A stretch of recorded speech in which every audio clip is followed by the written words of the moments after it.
Hi, this is Eric the Parts Doctor, and today we're going to show you how to replace the lower screen filter on your Whirlpool dishwasher.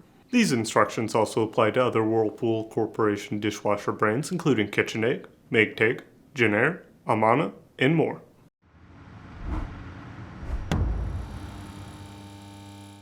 If you need to purchase a new lower screen filter for your Whirlpool dishwasher, you can check out our website, partsdoctor.com, where we sell parts for all major appliance brands. The dishwasher's lower screen filter is part of the dishwasher's filtration system that is responsible for trapping and collecting food particles, debris, and other contaminants from the water during the wash cycle to provide optimal cleaning performance.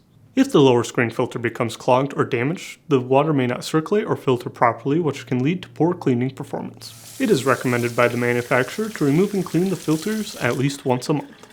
To begin, open the dishwasher's door. Then, pull the bottom dish rack forward and lift it up and out. Turn the filter cup assembly counterclockwise until the tabs release. Then, lift it up and out.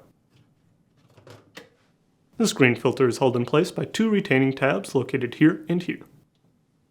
Pull the screen filter forward and out to remove it from the dishwasher. If you need to purchase a new lower screen filter, you can check out our website, partsdoctor.com. We'll leave a link in the description below. You want to make sure you are searching with the model number from the tag on your dishwasher to make sure you are getting the correct part. To install, align the filter screen to the slot in the bottom of the dishwasher's housing and slide into place. Set the filter assembly into the opening and rotate until it drops into position. Align the wheels on the lower rack to the track on the door and set in place. Then, push it back into the dishwasher and close the door.